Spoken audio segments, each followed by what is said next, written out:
किसी गांव में मीना नाम की एक लड़की रहा करती थी। उसे खाने का बहुत शौक था। अपने खाने के शौक की वजह से उसने अपने कॉलेज में बहुत सारे खाने के कंपटीशन जीते थे। उसे ऐसे जीतता हुआ और फेमस होते हुए रोहन नाम का एक लड़का देखा करता था। एक दिन रोहन ने आके मीना को अपने दिल की बात कही डाली। मीना, मैं तुम्हें बहुत दिनों से नोटिस कर रहा हूँ। अच्छा, पर वो क्यों? मैं कोई एग्जाम का सिलेबस हूँ जो मुझे नोटिस कर रहे हो? तुम्हारे मजाकिया नेचर से ही मैं तुमको अपना दिल दे बैठा हूँ। देखो ना, अब कॉलेज भी खत्म होने वाला है और अब हमारे माँ बाप हमारी शादी के लिए रिश्ता खोजने लग जाएंगे। हाँ रोहन, बात तो तुम्हारी सही है। मेरी माँ भी बहुत ही जल्दी में है। बस एक बार कॉलेज खत्म हो जाए फिर वो मेरी शादी करवा देंगी। हाँ, हम एक दूसरे को जानते भी हैं, तो क्यों ना अपनी दोस्ती को रिश्तेदारी में बदल दें। मीना को भी रोहन पसंद था, तो मीना ने भी शादी के लिए हाँ बोल दिया और दोनों की बड़ी ही धूमधाम से शादी हुई। मीना शादी के बाद जैसे ही ससुराल जाती है, सास उसे दरवाजे पे रोकती है।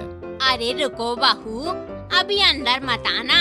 इतना कहकर सास कुछ नींबू और मिर्ची लेके आती है और बहू को नींबू और मिर्ची टच करवा के बाहर फेंक देती है। ये सब क्या है माँ जी? कुछ नहीं बेटा, नहीं बेटी। अरे जाने दो मीना, माँ ऐसे ही है। चलो हम अपने रूम में चलते हैं। फिर कुछ दिन तक सब कुछ ठीक चलता है और कुछ महीने के बाद मीना का पेट थोड़ा थोड़ा बाहर आने लगता है। अरे बहू, तुझे अब ज्यादा काम करने की जरूरत नहीं, वरना मेरा राजा बेटा हेल्दी नहीं पैदा होगा। राजा बेटा? माँ जी, आपको कैसे पता कि लड़का ही होगा? बस मुझे पता है और तू भी कान खोल कर सुन ले बहू, मुझे बेटा ही चाहिए। बस फिर क्या था, बेटे के लालच में सास मीना को दिन भर खाने पीने को दिया करती थी। कभी फ्रूट, कभी मिल्क, कभी ड्राई फ्रूट्स। माँ जी, इतना मत खिलाओ, कहीं मैं खा खा के फट ना जाऊँ। खाएगी नहीं तो बेटा हेल्दी कैसे होगा? ऐसे ही सास जब तक 9 महीने नहीं हो गए तब तक मीना को खूब खिलाती रही। फिर 9 महीने हो जाते हैं और सास जैसा चाहती थी वैसा ही होता है। मीना को एक गोल मटोल सा बेटा पैदा होता है। हाय, मेरा राजा बेटा कितना सुंदर है। देखा बहू, तुझे अच्छा खिलाने का नतीजा। आज देख कितना अच्छा और हेल्दी बेटा हुआ है। इसका नाम मोटू रखेंगे क्योंकि ये गोलू मोलू है। सच में जैसा नाम वैसा ही मोटू का काम भी था।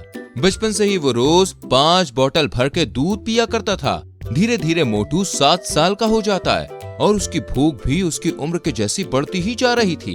वो दिन भर खाता रहता और दिन तो दिन रात में भी चुपके से खाना बेड में ले आया करता था। मोटू का शरीर भी और बच्चों से कई गुना ज्यादा फूलता ही जाता।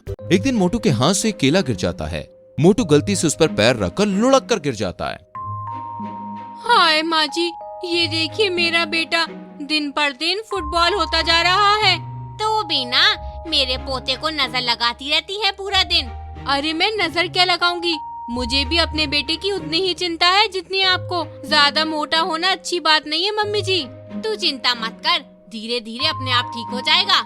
सास अपने पोते को ऐसे ही खिलाती पिलाती रहती है। एक दिन मोटू स्कूल से रोते हुए आता है। क्या हुआ बेटा, तू रो क्यों रहा है? मम्मी, पूरी क्लास के बच्चे मुझे चिढ़ाते हैं। कोई मेरा दोस्त नहीं बनता, सब बस मुझे चिढ़ाते रहते हैं। इसलिए बेटा मैं बोलती हूँ ना, ज्यादा मत खाया कर। नहीं मम्मी, मुझे खाना अच्छा लगता है, मैं खाऊंगा। तभी मोटू की दादी हाथ में चिप्स लिए आती है। अरे बेटा, तू आ गया। मोटू अपनी दादी के हाथ से चिप्स का पैकेट लेकर रूम में भाग जाता है। बहू अपना सिर पकड़ के अपने रूम में चली जाती है।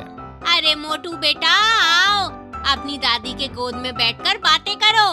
जी दादी, अभी आया। मोटू अपनी दादी की गोदी में बैठ जाता है। अरे उतर उतर, कितना भारी हो गया है तू।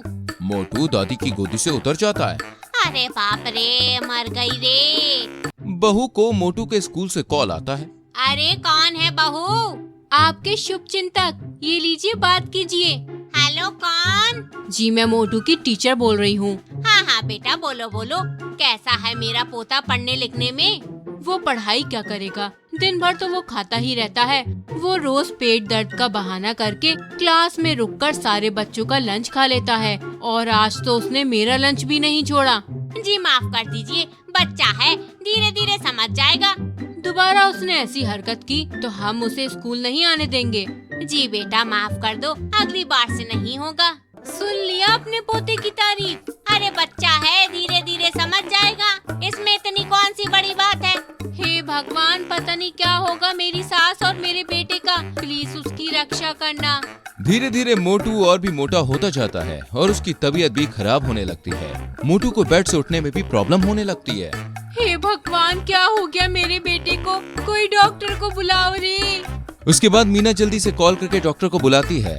थोड़ी देर में डॉक्टर वहाँ पे आके मोटू को चेक करते हैं। बाप रे, इतनी छोटी सी उम्र में इतना मोटा ये कैसे हो गया? ये सब इसके ज्यादा खाने की वजह से हुआ है। मोटापा मतलब 10 बीमारियों का घर। आप सब इसे रोकते नहीं थे क्या खाने पीने से? मैंने बच्चा समझ के खाने दिया, जितना इसका मन किया। इसे तुरंत ही एडमिट करना पड़ेगा, वरना इसे बहुत ही गंभीर बीमारियां हो सकती हैं। उसके बाद मोटू को एम्बुलेंस में ले जाके हॉस्पिटल में एडमिट करना पड़ता है। सब आपकी वजह से हुआ है माँ जी, अगर मेरे मोटू को कुछ हुआ तो आप देख लेना। मुझे माफ कर दे बेटा, मैं भी प्यार में आके उसे कभी खाने से नहीं रोका और आज उसी वजह से मोटू की ऐसी हालत हो गई।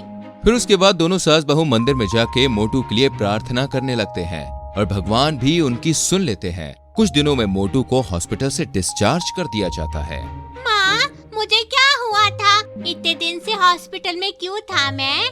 वो बेटा, तेरे रूम का एसी खराब हो गया था, तो मैंने सोचा हॉस्पिटल में एसी लगा होता है तो ऐसे ही बीमारी का बहाना देके तुझे वहाँ भेज दिया। इतना सुन के सब हंसने लगते हैं। उसके बाद सास, मीना और मोटू रोज सुबह सेम एक्सरसाइज किया करते थे और अच्छा खाना ही खाते। कुछ महीनों में मोटू एकदम फिट हो जाता है और उसके बाद से पढ़ाई लिखाई में ज्यादा ध्यान और खाने पीने में कम देने लगता है। समझे दोस्तों, ज्यादा खाना मतलब मोटापा बढ़ाना और मोटापे से बढ़ती हैं बीमारियां। इसलिए हेल्दी खाएं और एक्सरसाइज करें जिससे आप फिट रहें।